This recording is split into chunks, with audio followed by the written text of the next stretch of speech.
Ora viva, muito boa noite, caro internauta que nos acompanha a partir da nossa página do YouTube, mas também não deixamos de lado a página do nosso Facebook, que já está no ar e traz para si este espaço do debate. Falamos especificamente do debate político que passa a sexta-feira, às 20 horas e 45 minutos, e lhe proporciona o melhor das discussões. Para o dia de hoje, a nossa grelha está recheada. É verdade, são apenas 3 temas, mas são de interesse social, político, enfim, geral. Vamos primeiro falar sobre a aprovação por parte do governo que fixa 65 anos como idade de reforma em Moçambique, podendo estender para 70 em alguns setores. Como segundo tema sugerido, temos a implementação do Sistema Único de Pagamento. E, por último, vamos falar sobre o Ministério da Educação e Cultura, que está pronto para cooperar no caso de corrupção de livros escolares. Estes são os temas que nós propomos para si, caro internauta, e o convidamos também a participar a partir das nossas páginas, comentando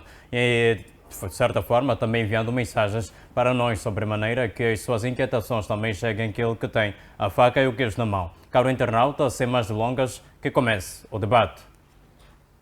Falando mesmo especificamente sobre a aprovação por parte do Governo, já anunciado em sessão do Conselho de Ministros esta terça-feira, o Governo fixou 65 anos como idade de reforma em Moçambique, havendo a possibilidade de se estender para os 70 anos. Vamos tentar perceber, a partir dos nossos analistas cá já na mesa, o magnífico reitor Júlio Gonçalves, como também o professor Pangaia, quais são as implicações desta decisão por parte do Governo, especialmente para a camada juvenil que aguarda com certa ânsia por algum lugar, especificamente no aparelho do Estado, dentre outros pontos que poderão ser analisados no que diz respeito a este mesmo tema. Começo mesmo consigo, magnífico reitor, muito boa noite. Como é que olha para o aumento da idade de reforma cá no Estado moçambicano? Será esta uma forma do Governo mostrar que tem necessidades financeiras e por isso precisa manter alguns quadros,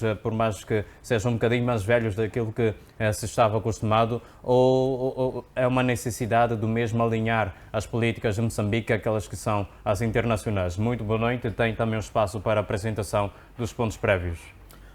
Muito obrigado aos telespectadores que nos assistem de lá de casa. Boa noite.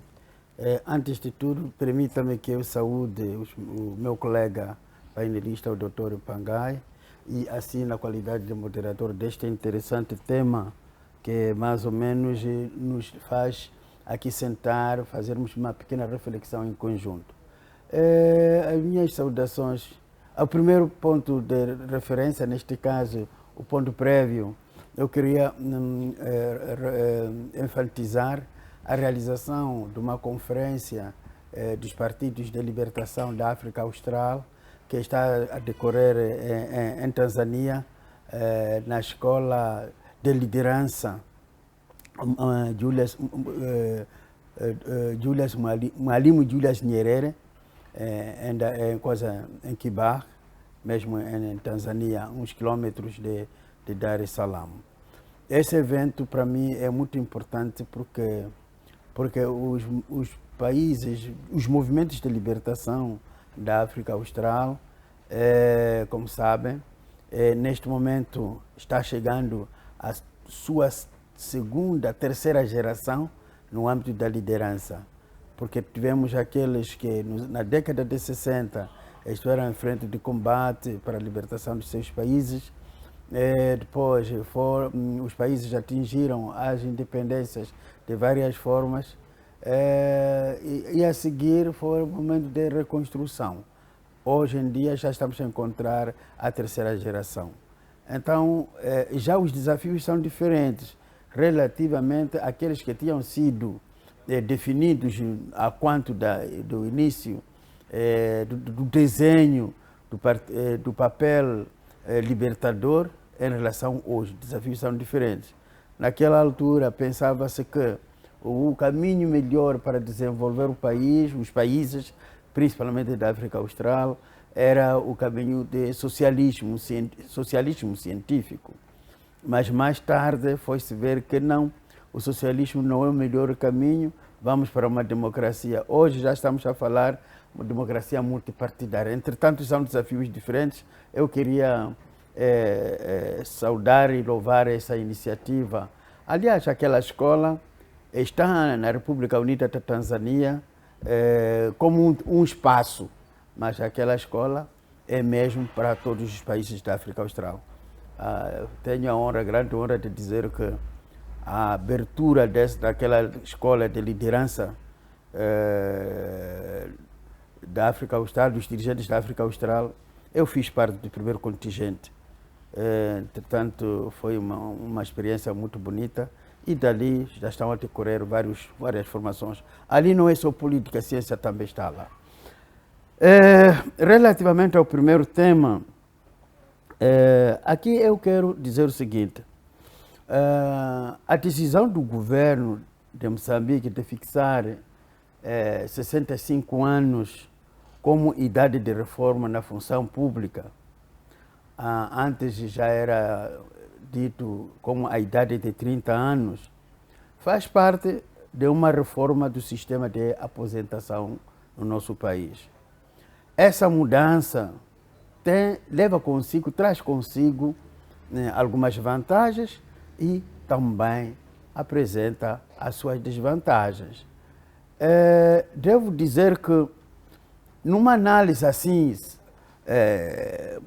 de raspão, há quem pode pensar que ali só a vantagem vai para o governo, ou a vantagem vai só para o trabalhador, ou a desvantagem é só para o trabalhador, etc. Não. Eu vou sublinhar aqui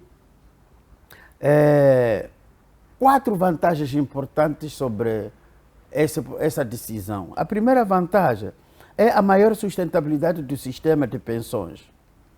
Portanto, essa vantagem aqui é porque quando a gente tem menos pressão no orçamento do Estado, quer dizer, nós vamos ter as pessoas a trabalhar, a realizar alguma atividade útil e a recompensa vai ter algum salário. Mais estabilidade para o pagamento de pensionistas no futuro. A segunda vantagem deste processo é o aproveitamento da experiência profissional. Quer dizer, funcionários mais velhos, como toda a gente sabe, possuem experiência acumulada e conhecimento institucional. Entretanto, aqui o que nós vamos ver, vamos encontrar que os jovens vão se transformando bons especialistas, bons quadros a partir dessa experiência que vai sendo adquirida, que vai sendo deixada como se costuma dizer, como um ponto de referência. Por outro lado, podemos também dizer que esse processo todo vai levar consigo para que os jovens se especializem mais, ganhem mais experiência dos mais adultos e por aí em diante. Entretanto, esses são aspectos que eu considero muito relevantes em relação a essa questão da aposentação um pouco mais tardia. O outro aspecto que eu acho que pode ser também relevante é que já com os homens com a idade um pouco mais adulta a colaborar, já não haverá muita pressão, porque esses homens vão trabalhar, vão produzir. É verdade que, já nas suas desvantagens, que eu vou falar a posterior, vamos encontrar que alguns deles não têm idade suficiente, não têm força física. Portanto, daí que nem todos vão ter a mesma sorte, nem todos vão ter a mesma possibilidade de reformar-se um pouco mais tarde. O quarto aspecto que eu considero aqui como relevante é que é uma experiência, quer dizer, é uma forma também de fazer equilíbrio à internacionalização, porque na nossa zona, muitos países do mundo, a idade de reforma tem sido entre 65 a 70 anos, a 75 anos. Entretanto, nós tínhamos como 60, era muito pouco, tendo em conta que a nossa população é muito mais jovem. Muito bem, mas já fazendo menção àquelas que são as desvantagens, porque olhamos para o primeiro ponto que tem que ver mesmo com as vantagens, e o magnífico reitor falou sobre a maior sustentabilidade por parte do sistema de pensões e que tem como objetivo reduzir a pressão do orçamento, mas também citou uma desvantagem que tem que ver com a questão da própria força física daquele que será o trabalhador. Quanto mais velho for, menos capacidades de levar mais tempo a trabalhar este terá, sendo que aquele que for um bocado mais novo se pressupõe que tem mais força física, mais capacidade e também o seu estado mental estará devidamente preparado para aguentar mais trabalho do que alguém que tem uma idade mais elevada. De forma sintetizada, quais são as desvantagens reais deste novo sistema adotado pelo governo? Claro, naturalmente que, olha, quando a gente analisa entre as vantagens, qualquer processo, vai trazer sempre vantagens e desvantagens. Eu vou citar algumas. Uma delas é que, por exemplo, a questão de recrutamento de jovens à função. Entretanto, enquanto esses postos estiveram ocupados por pessoas de um pouco de maior idade, o Estado vai ter dificuldades de recrutar jovens para essas posições, e isso pode trazer consigo um descontentamento social, portanto, por parte dos jovens, etc. E uma outra situação é aquela que vimos por causa da idade, pode resultar também a questão da redução da produtividade no local de trabalho. Então, essas são algumas desvantagens. Muito bem, muitíssimo obrigado, magnífico reitor. Professor Pangaia, muito boa noite. Faço uma pergunta relacionada àquilo que já vinha falando com o magnífico reitor. Esta medida adotada agora pelo governo de Moçambique, que sim, pode ter como objetivo padronizar as políticas moçambicanas com aqueles que são os sistemas internacionais neste contexto de pensões. Esta medida resolve de fato o problema de sustentabilidade do sistema de pensões ou apenas está a adiar um problema que já existe e perdura já há bastante tempo? Muito boa noite. Tem também o seu tempo para a apresentação dos pontos prévios. Sim, muito obrigado. Estamos perante um dilema aqui. Eu acredito que essa medida vai maioritariamente beneficiar as elites do país, que desde sempre elas nunca quiseram poder ceder o seu lugar para os mais jovens. Então, a medida aparece, mesmo agora que essa lei, o Estatuto Geral dos Funcionários e Agentes do Estado, rezava que o fator determinante para a reforma fosse os 60 anos, vai agora aos ministérios. Há de encontrar que muitas elites acima de 60 anos, 75 anos, estão lá até hoje. Quem foram os reformados? São os tais funcionários e agentes competentes que muitas vezes até procuraram questionar a maneira de como poder levar as ações, os serviços, e que esses ali, logo que atingissem 60 anos, são esses que foram reformados e até a caça de todos eles. E quem que faz isso exatamente? Quer dizer, é uma coisa vergonhosa que nós estamos a assistir nos ministérios. Um indivíduo de 70, 75 anos, é ele que está a andar atrás dos técnicos que têm 60 anos para poderem reformar.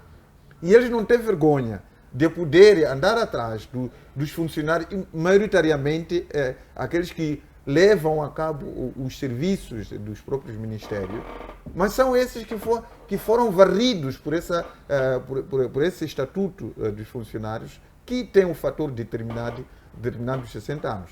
Então, como viram já que há muitas reclamações por parte dos funcionários que completam 60 anos, aqueles que não estão nas elites estão a reformar, e as elites continuam lá. Agora encontraram forma de poder calar o barulho, de poder estender a idade para os 65 anos, e diz que até pode se estender até aos 75 anos. Quer dizer, aqui está preparada a cama para as elites entrarem nas instituições de bengalas, de entrar até nas cadeiras de rodas, porque eles já têm a lei que vai lhes defender de poder estar lá até os 75 anos de idade.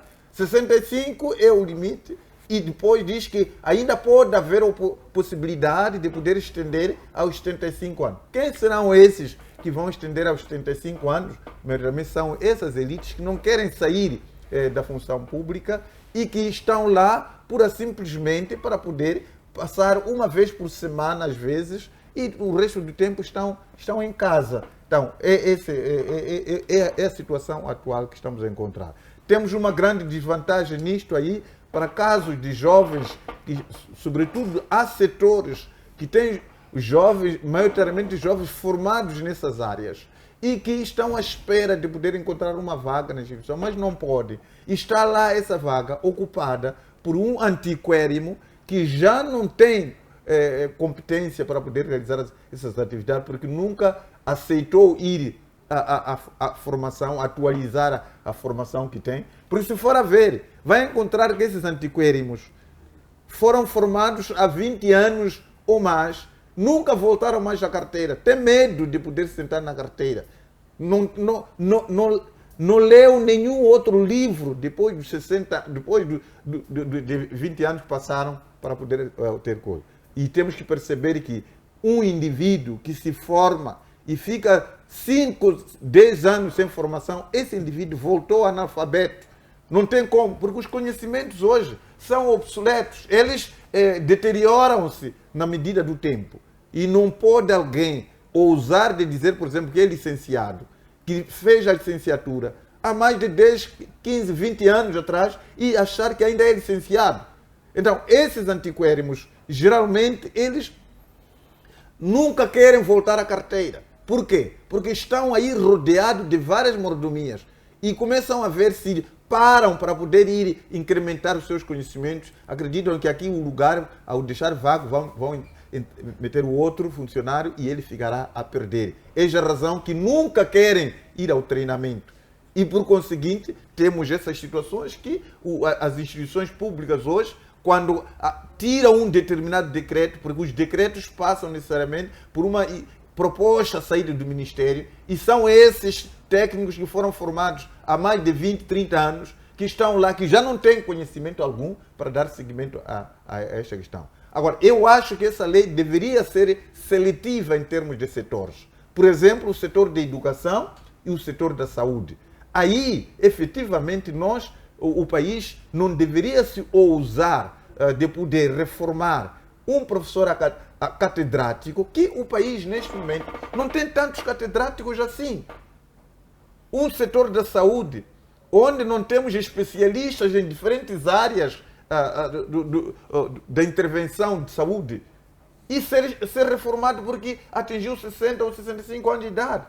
Então, essas áreas, um magistrado, por exemplo, que atingiu 60 anos, andaram a varrer todos os magistrados com 60 anos, todos os professores catedráticos, poucos professores doutores foram varridos. E o que está acontecendo hoje nas universidades públicas? Maioritariamente vamos encontrar lá professores licenciados a poder lecionar outro licenciado.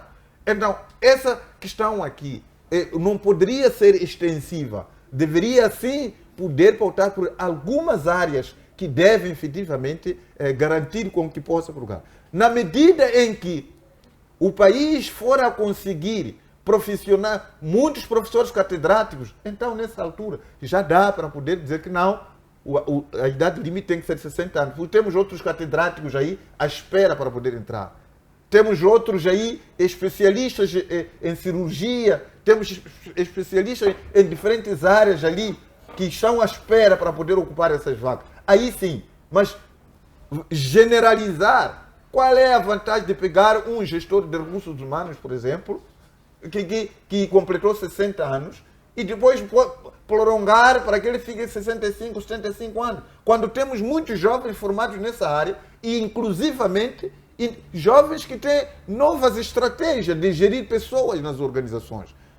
Qual é o papel, por exemplo, de pegar alguém que está formado na administração e finanças, por exemplo? Temos muitos jovens hoje com novas tecnologias que sabem manusear plataformas capazes de poder inovar a gestão nas organizações e dizer que esse tem que prolongar até os 65 anos. Obviamente aqui estamos a sufocar vários jovens profissionais que foram formados nessas áreas gerais e que poderiam estar a ocupar esses lugares. Então, eu acho que poderia... Por exemplo, neste momento temos problema nas áreas específicas de cada ministério.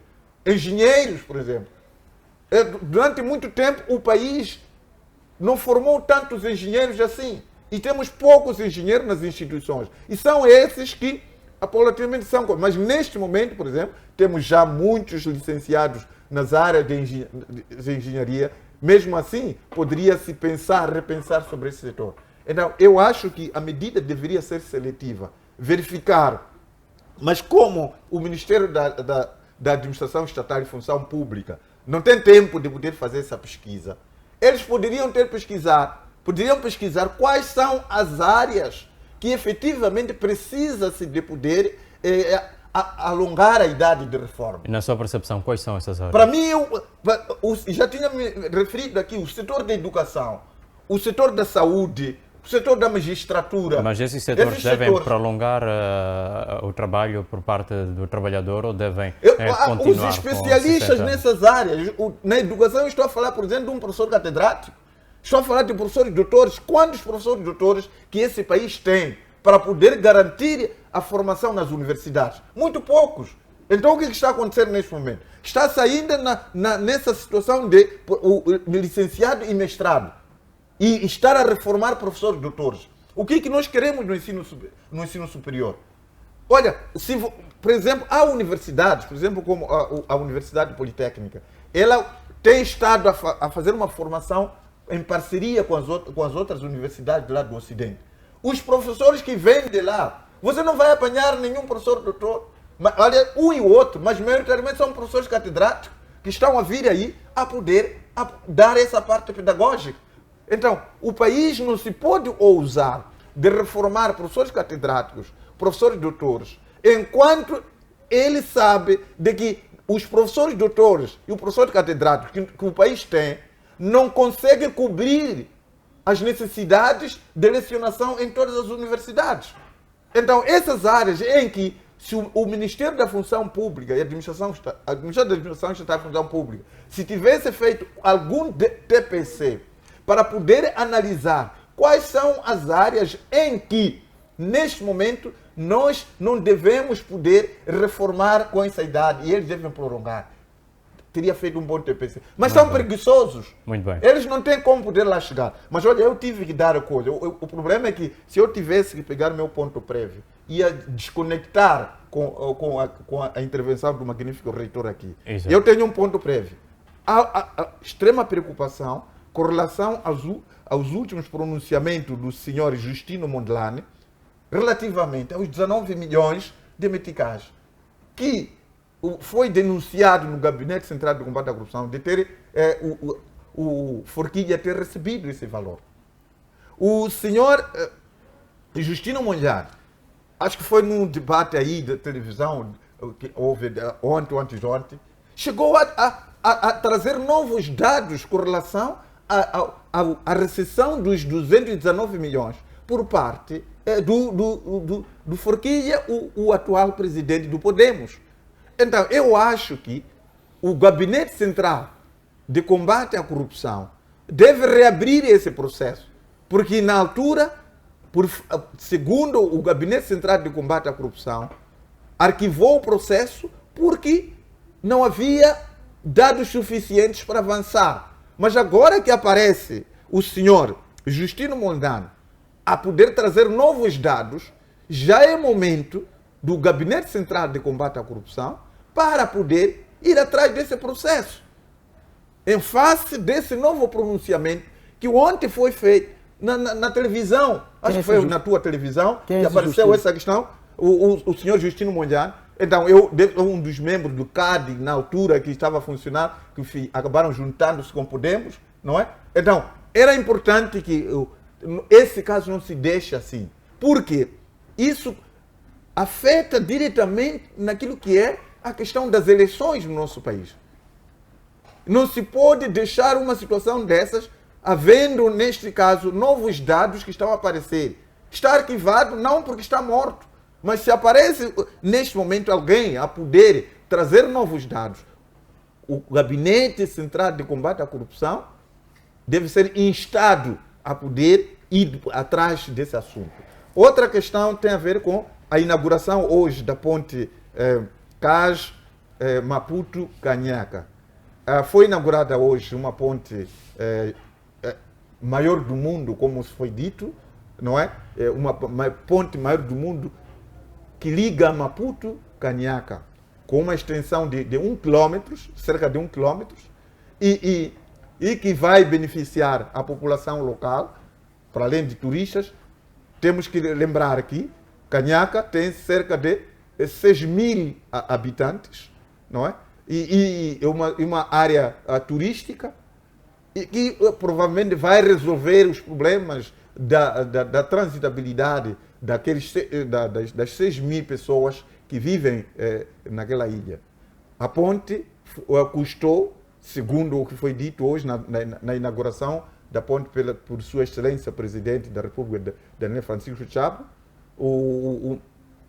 a ponte custou 14,2 milhões de dólares para poder obter aquilo. Os chineses, mais uma vez, foram eles que construíram a referida ponte. Agora, a questão é a seguinte: eu trago essa questão por aquilo que nós temos que perguntar à Assembleia da República em relação à priorização do que deve ser feito. Muito Na aula no debate passado, nós colocamos isso aí, mas hoje tem que se chamar a atenção à Assembleia da República no que tange a aprovação do plano econômico social, por forma a que possa encontrar setores mais críticos atuais. Eu não sei se efetivamente 14,2 milhões de dólares eles justificam neste momento a construção da ponte CAS Maputo-Canhaca. Duvido muito que isso seja, tendo em conta que o atual cenário que o país passa. Eu acredito que deveria se pensar em outros pontos críticos. Essa ponte começou em dezembro de 2024 e durou mais cerca de 14 meses para a sua construção. O segundo coisa falou de 14 meses, não sei se efetivamente foi dezembro, mas falaram de 14 meses que essa ponte levou para a sua conclusão. Muito bem. A Assembleia da República deve repensar muito na aprovação do plano econômico social, por forma a que equilibre as prioridades que o país ele tem. Muito bem. Só algum detalhe que eu observei. Apenas um minuto, professor Pangaia. Algum detalhe apenas observar. Infelizmente, eu vi aí apenas a TVM a poder fazer a cobertura direta desse evento. Não sei o que terá acontecido com as outras televisões privadas para esse caso. Na mesma altura que estava a transmitir, procurei entrar na minha televisão, que é o Grupo Soico, que tenho estado a admirar bastante, mas não estava lá. Não sei o que terá acontecido. Outro aspecto que eu observei, isso já vi observar várias vezes. Razak Manique, o presidente do município de Maputo, tem estado a vestir colete que está-se a gastar de cor. Eu não sei o que está a acontecer. Será que não há dinheiro para ele renovar aquele colete? Provavelmente aquele colete deve ter sido deixado por antigo presidente Enéas Comiche da cidade de Maputo, e ele está neste momento a poder aproveitar. Já que esse país, para usar roupas velhas, é campeão, provavelmente é isso que está acontecendo com o Razak Manique. Razak Manique muda esse colete. Esse colete está a perder cor. Hoje eu vejo vários eventos andar aí com colete que já mudou de cor não sei lá quanto tempo. O mesmo coisa. Não sei, talvez é o legado do Enéas Comiche. Deixou e assim está a aproveitar. Mas não fica bem. Como presidente do município, que é capital do país, tem que mudar esse colete. Muito bem, ficou alerta, com certeza o presidente do município de Maputo, Razak Manhique, vai poder ouvir. O magnífico reitor tem alguma opinião, mas eu gostava que fizesse a ligação direta com o segundo tema já a ser discutido. Vamos fazer esta transição. Em relação à implementação do Sistema Único de Pagamento, acredita que este sistema pode aumentar, sim, a transparência e combater irregularidades na administração pública? Muito obrigado. Antes de eu responder, só tenho alguns momentos para fazer pequenos comentários. São os seguintes aspectos. O primeiro aspecto, eu não concordo muito quando se diz que os decisores dos ministérios são eles que ficam a apodrecer lá, etc., em termos da reforma. Como é do conhecimento público, nos ministérios, os gestores dos recursos humanos são os secretários de Estado, são secretários permanentes, queria dizer. Conheço um número X de secretários permanentes que foram à reforma, apesar deles serem os gestores sêniores nos ministérios. Entretanto, pode não constituir absoluta verdade que seja assim, que os gestores são eles que não só mandam os jovens. Acho que não. Eu queria concluir a minha intervenção no primeiro tema, que a reforma aos 65 anos tem de beneficiar principalmente o Estado, trabalhadores altamente qualificados e instituições que dependem de experiência técnica. Mas podem prejudicar neste processo, primeiro são os jovens que procuram o emprego, são trabalhadores com tarefas físicas pesadas e são funcionários que esperavam reformar-se mais cedo. De acordo com aquilo que acompanhei no porta-voz do Conselho de Ministros, é que outras formas de reforma vão continuar paralelamente. Quer dizer, se um trabalhador pretende reformar antes dos seus 65 anos, e como agora também vinha, pura simplesmente requer e tramita-se o processo. Então, não me parece que não está limitado, que obrigatoriamente devem ter 65 anos a 75 anos. Relativamente à questão da implementação do Sistema Único de Pagamento em Moçambique, devo dizer que é uma forma administrativa e financeira que, na minha opinião, procura centralizar e padronizar a forma como o Estado paga, por exemplo, salários, subsídios e outras despesas. Este processo, na minha opinião, pode trazer algumas, ou seja, tem como objetivos, na minha opinião, melhorar o controle das despesas públicas. De um lado, garantir também a transparência e o combate à corrupção. Por outro lado, a eficiência administrativa e melhorar a gestão do orçamento do Estado. Portanto, esses procedimentos todos, há uma plataforma básica, que é S-Staff. O S-Staff, o funcionário público recebe salário a partir daquele processo. Ajudas de custo, por exemplo, o funcionário desloca-se para qualquer parte deste país ou do mundo, as suas ajudas de custo também são lançadas a partir daquele sistema. Então, me parece que a ideia é de louvar.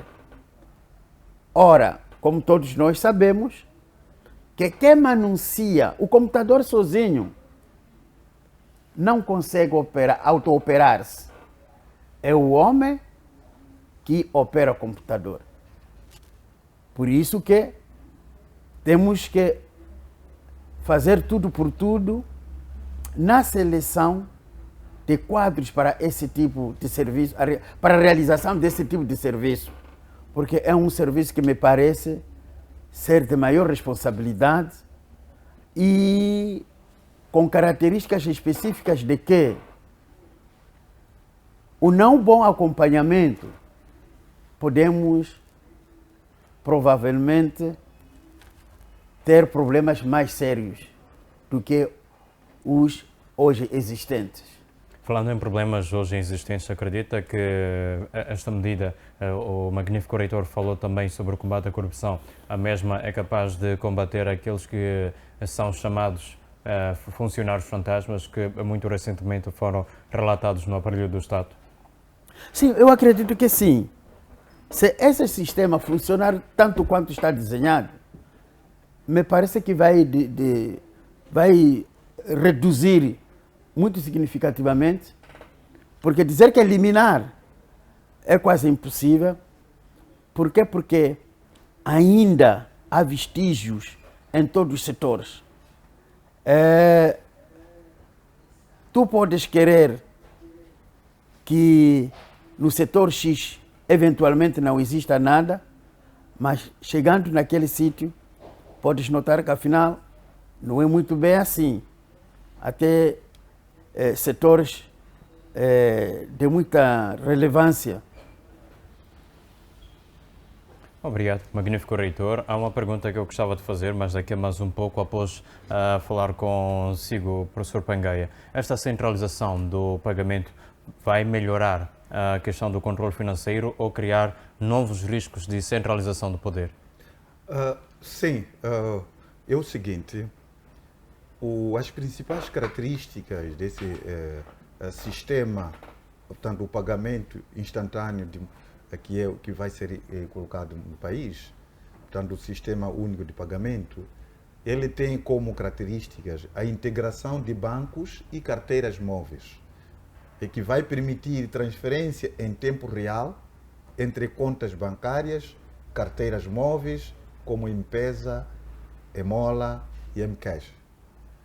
Também vai ter a disponibilidade de 24 horas por dia, incluindo fins de semana e feriados. Essas transferências podem ser feitas a qualquer hora. Isenção de taxas. As transferências, neste caso, interbancárias, ordenadas por pessoas singulares, estarão isentas de taxas e comissões. Outra característica desse sistema único de pagamento, temos aqui limites transicionais. Os limites diários vão ser de 200 mil meticais para pessoas singulares e 500 mil meticais para pessoas coletivas. Qual é o objetivo que o Banco de Moçambique ele apresenta como tal? Ele pretende ter a inclusão financeira, aumentar o acesso a serviços financeiros para a população, disponibilização de transações, significa incentivar o uso de meios de pagamentos digitais, e temos a inovação, que é promover a inovação no sistema financeiro nacional. Então, são essas características e propósitos da implementação do Sistema Único de Pagamento, que eles aqui dizem que o nome real diz o Sistema de Pagamento Instantâneo de Moçambique, SPIM, que foi lançado pelo Banco de Moçambique no dia 2 de março de 2019. 1926. Agora, o maior problema que temos aqui em Moçambique é que temos gangsters que eles contornam a todos os procedimentos. Estamos a ver agora o sistema de pagamento de salário. Como é que esses gangsters conseguem proceder pagamentos, não é? A funcionários inexistentes. Estão a transferir muitos valores, mas quando houve essa implementação do sistema que os brasileiros muito bem apoiaram o país, que de alguma forma melhorou significativamente no processo de pagamento de salários, mas por outro lado, os gangsters conseguiram encontrar também outras janelas de poder continuar a poder roubar o erário público. Mas tudo isso acontece efetivamente por aquilo que estávamos a falar, de velhotes que assumem cargos de hierarquia nas instituições, que já não tem nada a dar mais para as instituições. Eles não conseguem inovar. Os gangsters, eles estão a caminhar de passos largos em termos de estratégias, e por outro lado, esses velhotes que estão lá na função pública ainda vão atrás desses indivíduos, estão muito longe de poder alcançar as estratégias dos gangsters para cada vez mais aperfeiçoar os métodos que esses senhores que estão a dilapidar o erário público estão a ter. Não é uma invenção dizer que nas instituições públicas, se for a entrar hoje, aqueles que têm mais de 60 anos, que até hoje estão a trabalhar, são indivíduos das hierarquias. Ele não é uma invenção. Magnífico reitor, visite cada uma das instituições públicas, há de encontrar quem são os que extrapolaram 60 anos e que ainda estão lá a trabalhar. Quem são? São indivíduos, os tais de costas quentes, são indivíduos ligados ao partido no poder, e esses ali não podem ser mexidos e nem estão a fazer absolutamente nada lá, a ocupar lugares que os jovens poderiam muito bem poder estar a desempenhar suas funções. Aliás, o exemplo é aquele que nós estamos a encontrar na Casa do Povo. Consegue notar ali aqueles que estão a entrar de coisas, de muletas ali, muleta, bem, não é bem assim, de bengalas, estão a entrar ali, de carinhas, dentre várias outras coisas. Aquele exemplo que todo mundo consegue notar na Assembleia da República é o mesmo que está a acontecer nos ministérios. Atualmente temos esse estatuto que coloca fator determinante para a reforma. 60 anos. Ainda não foi revogado. Aquela é uma proposta de lei que o Conselho de Ministros vai ter que submeter à Assembleia da República e nessa altura, depois da aprovação, e que vai entrar em vigor. Mas agora, neste momento, dirija-se à função pública de ver quem são que estão lá. Esse aqui é o problema de criar leis para os outros.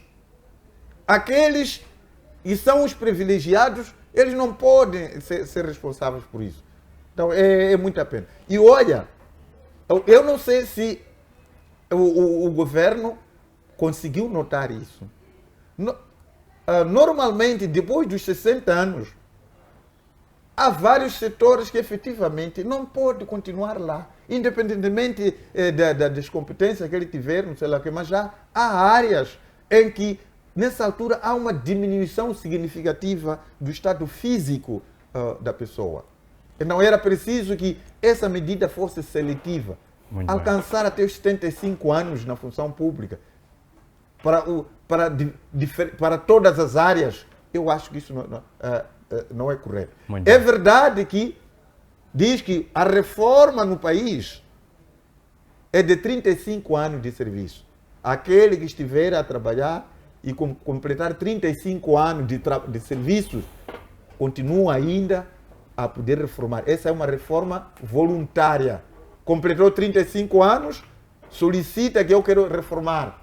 Então, reforma, não precisa de esperar os 60 anos de idade, pode reformar voluntariamente.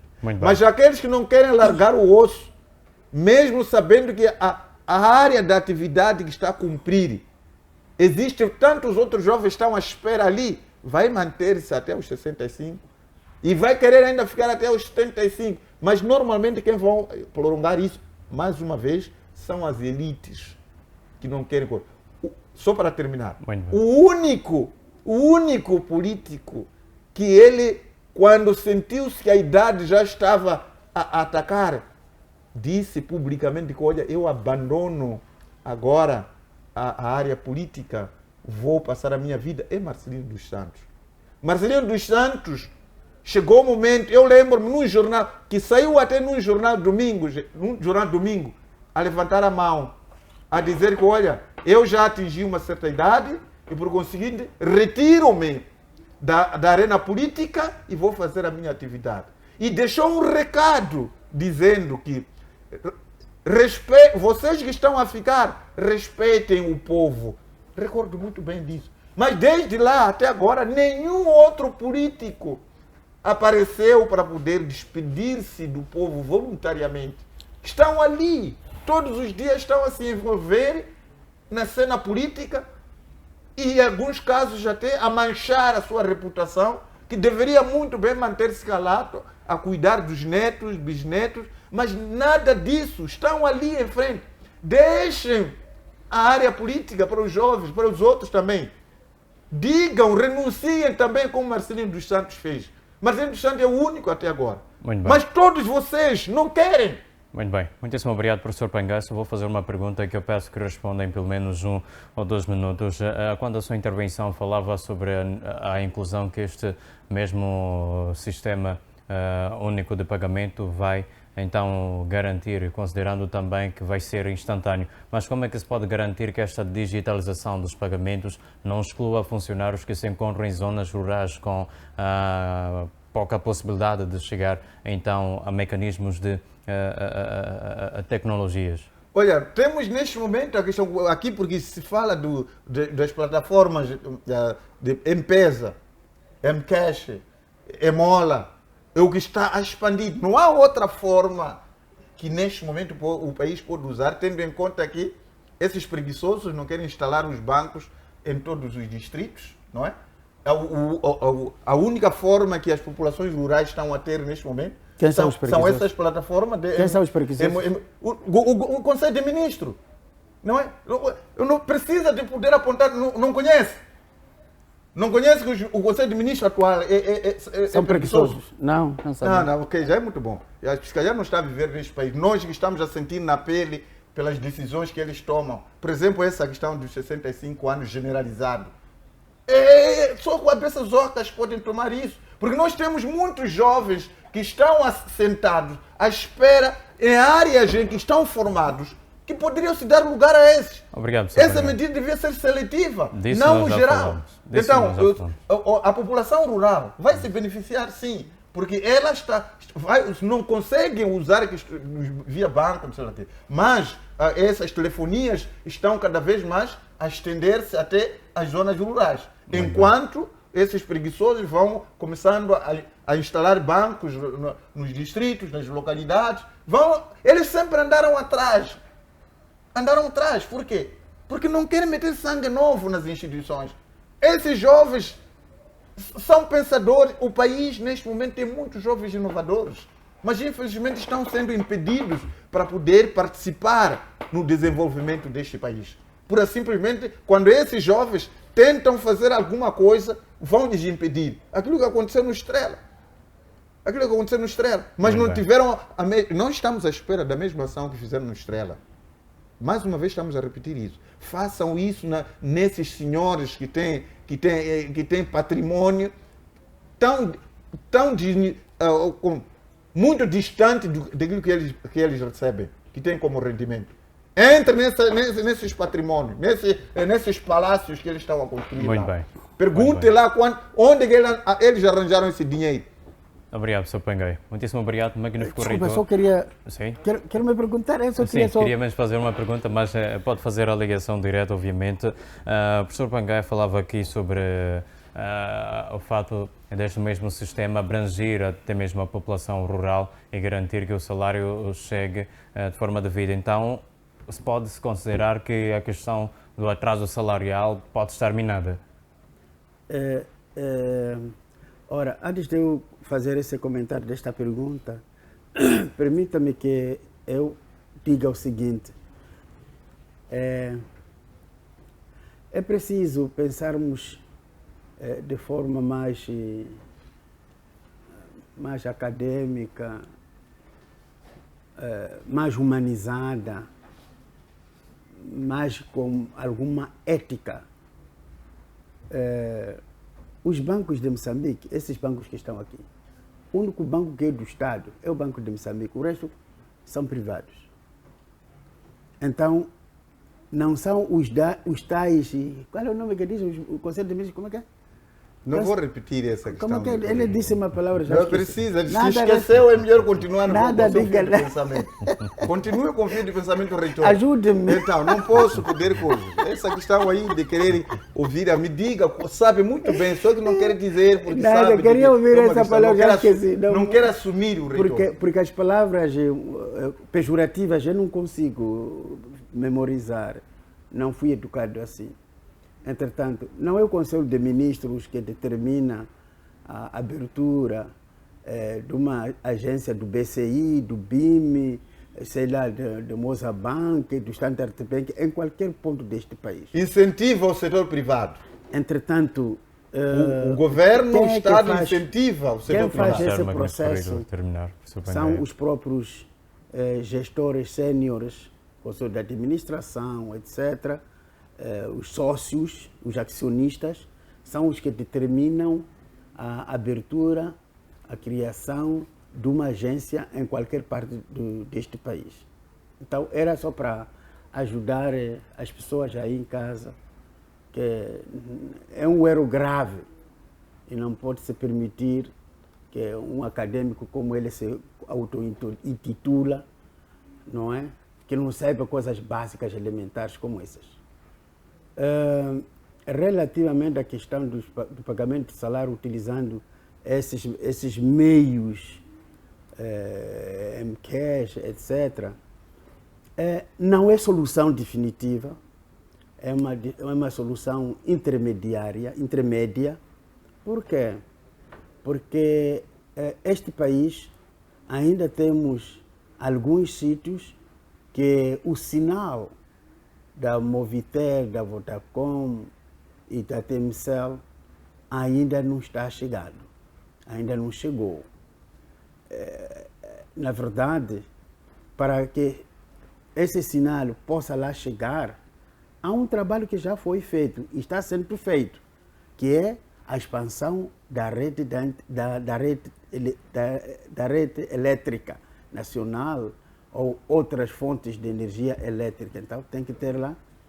Já sabemos que hoje, estamos a falar de 2026, 100 e tal distritos deste país, quase todos os distritos deste país, já têm cobertura da energia elétrica. Entretanto, é um passo para se chegar a essa solução que já foi tomada como decisão, mas, repito, ainda não é 100% que vai resolver o problema de pagamento tempestivamente, a hora certa, etc, para todos. Mas aquilo é um passo. As pessoas, os trabalhadores que estão nas cidades, nas vilas autarquizadas, etc., são maiores beneficiárias, essas pessoas. Mas agora lá um pouco no interior, ainda algum desafio, deve-se fazer mais algum trabalho. Portanto, era esse comentário que eu queria aqui fazer relativamente a essas ferramentas que foram introduzidas para facilitar o pagamento. Muitíssimo obrigado, Desculpe, professor Pangar. Estou mesmo consigo. reitor. Pode fazer a ligação, já estamos a migrar mesmo para o terceiro tema. Por uma questão de gerência de tempo, vou pedir que comente também em relação ao Ministério da Educação e Cultura, que se diz estar pronto para cooperar no que diz respeito a atos de corrupção de livros escolares, como o escândalo que podemos acompanhar nos anos passados, alguns livros que vinham acompanhados de erros graves, para o sistema atual de educação. Na sua percepção, quem é que deve assumir a responsabilidade política quando surgem escândalos de corrupção em programas educacionais? Estamos a falar do sistema de educação que é um dos pilares de toda a nação, professor Pangaia. O primeiro a assumir essa responsabilidade é o chefe do governo, que é o presidente Daniel Francisco Chapo. Ele é chefe do governo. Ele é que controla as ações dos ministros que ele próprio nomeia. Então, se nomeia incompetentes, nomeia corruptos e chegam lá, roubam, fazem trabalho fora de qualidade, quem deve ser penalizado é o chefe do governo, que é, neste momento, o Daniel Francisco Chapo. E depois dele vem o ministro, vem os outros, mas o primeiro, sabe? Nós, para podermos sair do cenário em que nos encontramos hoje, temos que começar a poder penalizar as lideranças. Depois vem em cascada os outros. O que está a acontecer aqui é que nós começamos daqui da base a penalizar e já não chegamos no topo. E nem devíamos começar pela base. Nós devíamos começar a penalizar pelo topo, porque é esse topo que ele tem um determinado período muito curto para poder agir. Se não age naquele período, logo o passo subsequente, quem deve ser chamado à responsabilidade é o topo. Então, é aquele caso que estávamos a dizer do antigo presidente Filipe Jacinto Nyusi, e o comandante-geral, o Bernardino Rafael, e o Pascoal Ronda, ministro do Interior, antigo ministro do Interior. Como é que, depois de um ano, depois de tanto tempo, se chama hierarquias mais abaixo? O que a hierarquia alta fez para poder penalizar os seus subordinados que não cumpriram com aquilo, se é que não cumpriram com aquilo que foi dito? Então, é nesse contexto. Se desta vez existirem problemas no setor da educação e isso não ser da iniciativa do chefe do Estado, Daniel Francisco Chapo, que é presidente deste país, então o Daniel Francisco Chapo deverá ser responsabilizado. A partir dali nós já vamos ver as coisas andarem. O presidente, o chefe do governo deve estar atento. Quase semanalmente há conselhos de ministros. Então, é nesse conselho que deve-se detectar os erros e corrigir-se imediatamente. Agora, quando for a sociedade a descobrir os erros de um determinado setor e depois vai vir dizer que é o problema da ministra da Educação, não cola. E isso é para perpetuar esse desmando que ocorre. É para perpetuar também de poder admitir aventureiros no setor de governação. Porque a partir da altura em que no setor da educação, o setor da educação e vários outros setores, começar a poder penalizar, responsabilizar exemplarmente as hierarquias, nenhum aventureiro há de aceitar ir assumir um cargo sabendo que não tem competências. Porque ele vai saber que lá não é para brincadeira, não. Tudo que for a falhar nos setores abaixo estará sob minha alçada. E isso também vai fazer com que as hierarquias elas estejam mais atentas, sejam mais responsáveis, por forma a garantir o profissionalismo por parte dos seus subordinados. Só assim que nós vamos poder coisa. Mas o que está acontecendo hoje já não é assim. Quem responde são os júniores que estão lá. A hierarquia máxima está lá. Não faz sentido. Então, é nesse contexto aqui. E não é o setor de educação. Eles se comprometam, sim, diante do seu chefe, Daniel Francisco Chapo, que nós vamos levar a bom termo todas as atividades que não vão nos ser dadas. Mas a sociedade está de olhos aquele que é chefe da ministra da Educação. Então, é essa a questão. E depois, há muita probabilidade, pela forma como o setor de educação hoje está sendo gerido, de haver muitas falcatruas. Muitas falcatruas. Por aquilo que já nos mostrou das tentativas de decretos que andou a tirar e rejeitadas pela sociedade.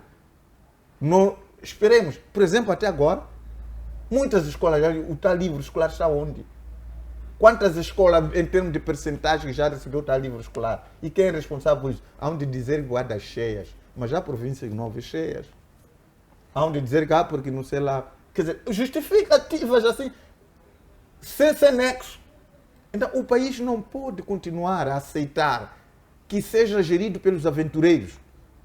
Os aventureiros devem sair e dar oportunidade aos outros capazes também de poder garantir coisas. Mesmo no próprio partido no poder, existe lá competências.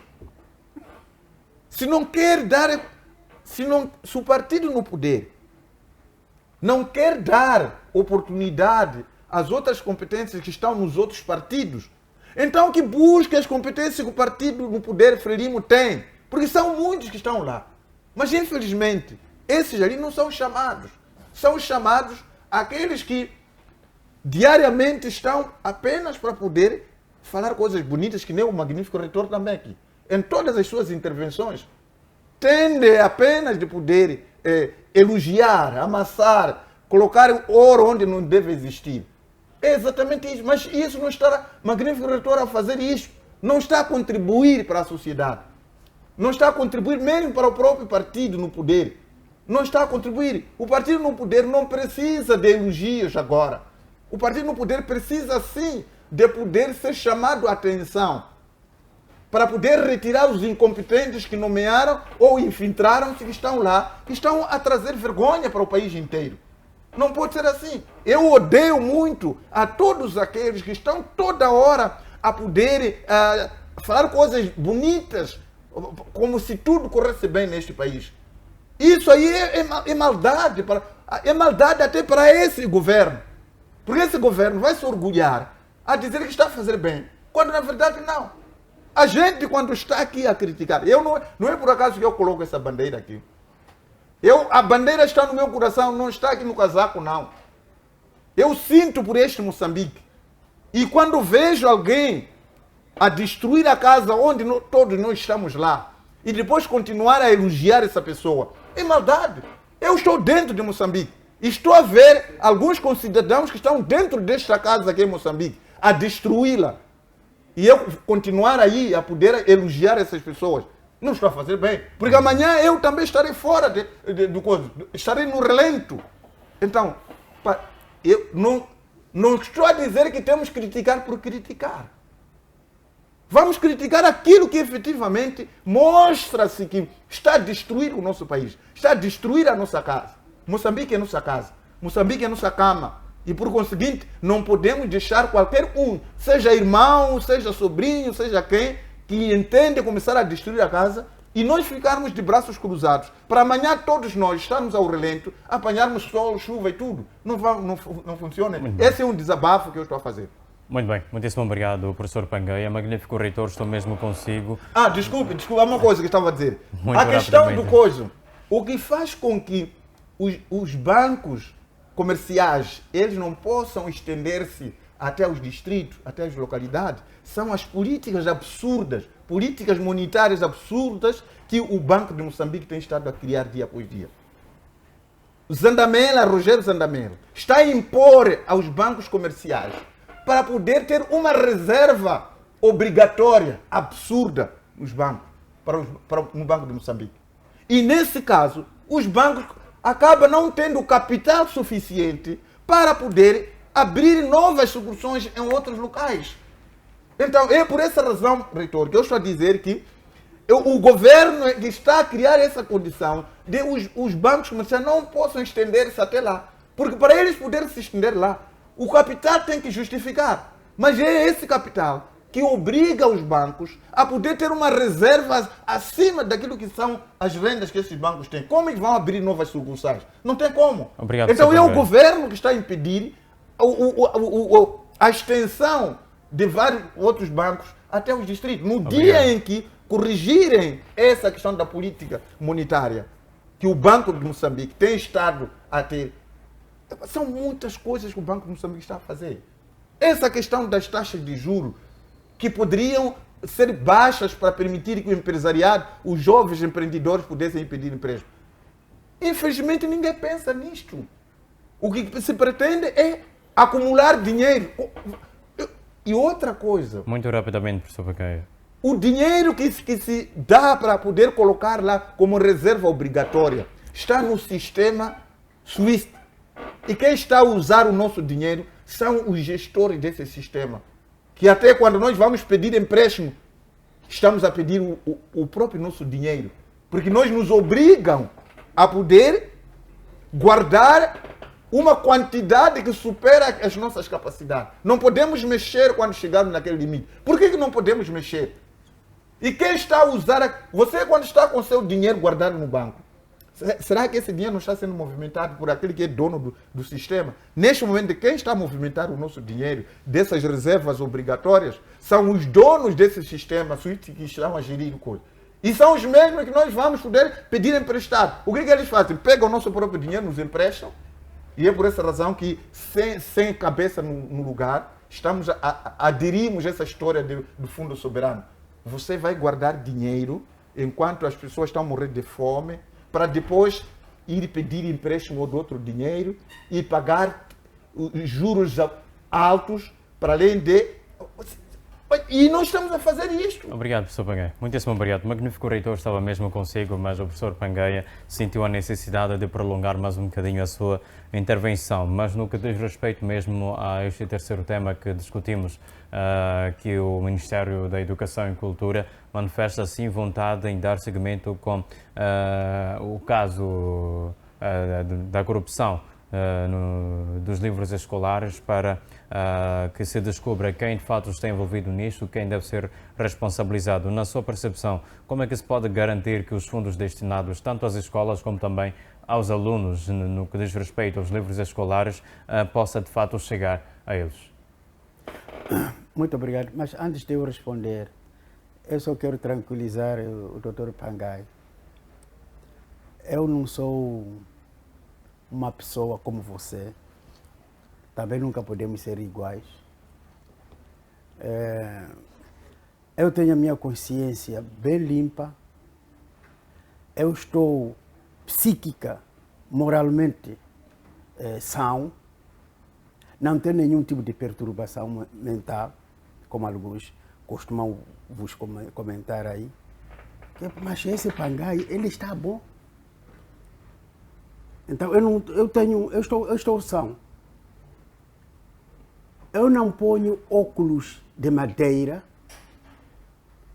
e não coloco tapões nos meus ouvidos. Eu tenho estes óculos, vejo até muita distância. As minhas projeções de hoje não são para hoje, é para longo prazo. Eu vou dar-lhe um exemplo. Quando na Universidade Pedagógica introduzi um curso chamado Ensino de Administração, Comércio e Finanças, projetei esse curso, desenhei o plano curricular. Lembro-me que num conselho acadêmico da universidade naquela época, estamos a falar nos anos 2000, 2003, 2004, 2005. Não sei qual é o nível que você tinha nessa altura. Eu já concebia currículos, não era primeiro. Num conselho acadêmico, o conselho acadêmico ficou parado porque eu estava lá a trazer novas cadeiras num currículo acadêmico. E as pessoas não estavam a entender. Aquele curso foi aprovado porque o reitor da Universidade Pedagógica apostou nisso. Ele estava a imaginar o que eu pudesse pensar.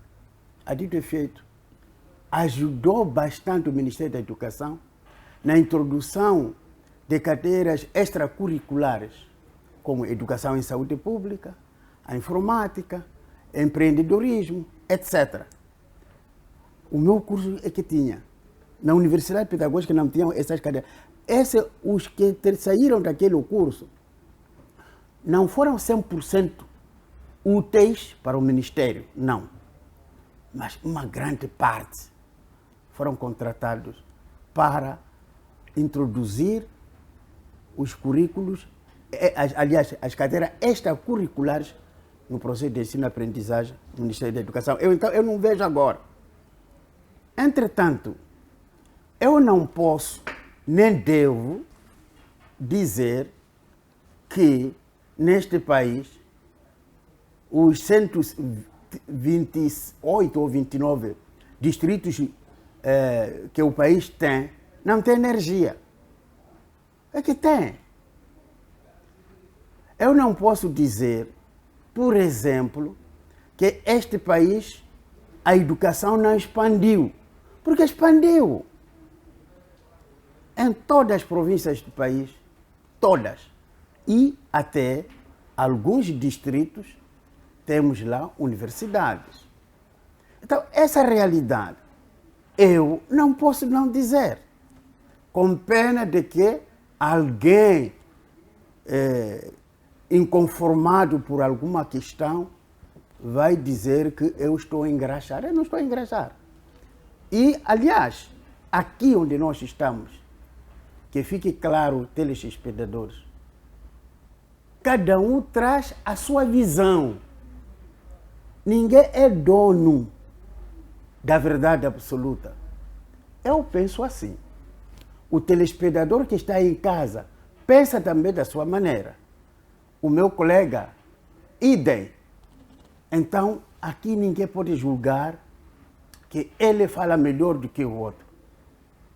Então, era este aspecto que eu queria aqui clarificar, porque parece, de alguma maneira, o meu colega entende que eu estou a engraxar o governo. Eu não engraxo o governo, estou a dizer a verdade. O que está errado, eu digo que está errado. Mas quando está errado, aliás, isso é uma forma de ser de cada um de nós. Eu posso chamar alguém por uma palavra não muito boa, mas de uma maneira correta. Porque eu fui educado. E a minha forma de ser e estar, sou proibido absolutamente de utilizar palavras pejorativas para qualquer que seja. Pessoas da minha idade, pessoas de menor idade e pessoas ainda de maior idade. Sou proibido. Aos sistemas políticos, idem. Relativamente ao Ministério da Educação e Cultura, no que diz respeito à questão de combate, etc., isto faz parte da estratégia de governação desta nova governação. Não é uma vez, não são duas vezes, não são três vezes, quase sempre o presidente da República, o chefe do Estado e o chefe do governo da República de Moçambique tem afirmado combater a corrupção. Os corruptos devem estar nas cadeias. Ele costuma dizer isso e diz isso. E como eu não tenho óculos de madeira, estou a ver efeitos. Já alguns, mesmo o próprio Ministério da Educação, até agora, já se fizeram cerca de 10 arguidos ligados a esse processo. Então, numa tentativa, num espírito de querer a transmitir uma mensagem de transparência, já vimos também outros setores. Alguns estão a responder em tribunais.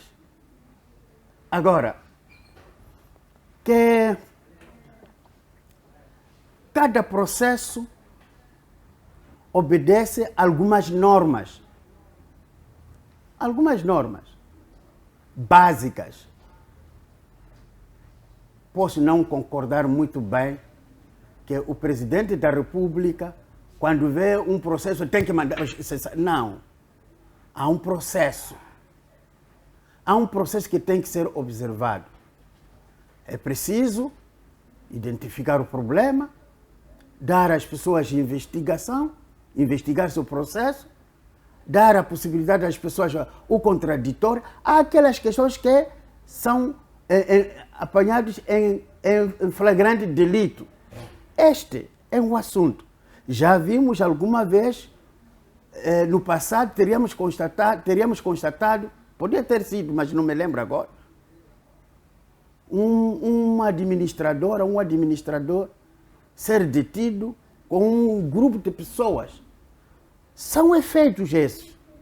Então, eu penso que se existe algum trabalho para elogiar, não tenha medo, elogie. Se há trabalhos que estão mal feitos, critique, mas saiba criticar. Porque a crítica construtiva, na verdade, constrói as pessoas. Mas se a crítica é usada para destruir pessoas, está a destruir pessoas. Muito obrigado. Muito bem, muitíssimo obrigado, magnífico reitor. Passo mesmo, continuo consigo, mas já para as últimas considerações. Daqui a mais um pouco também o professor Pangaia vai trazer as suas últimas considerações.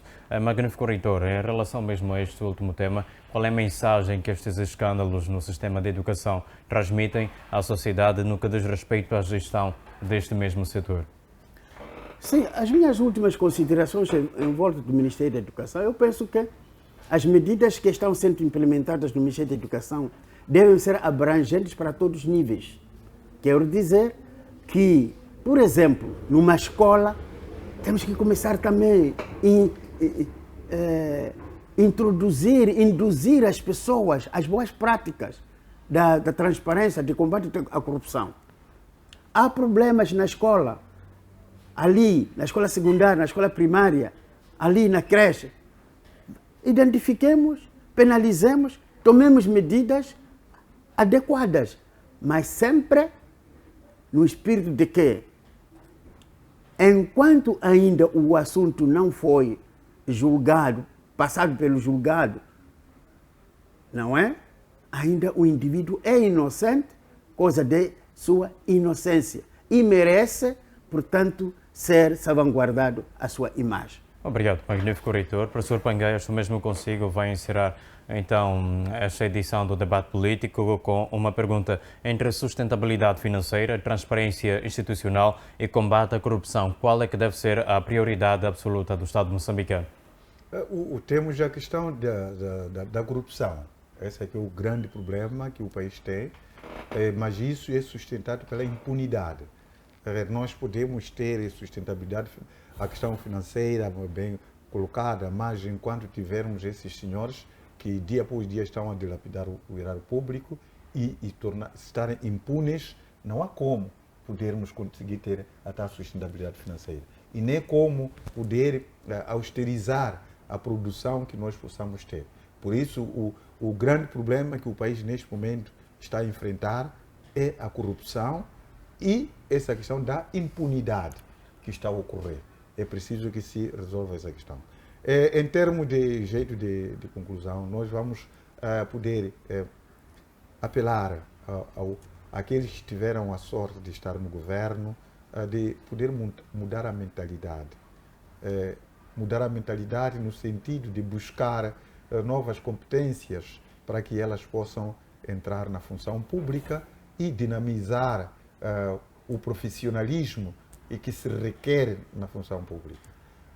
Essa questão da reforma aos 65 ou possa se estender aos 75 anos deveria se colocar entre parênteses de algumas áreas, não poder estender para todos os setores, porque temos neste momento setores onde há um grande número de jovens profissionalizados e atualizados que podem muito bem inovar ideias nesses setores.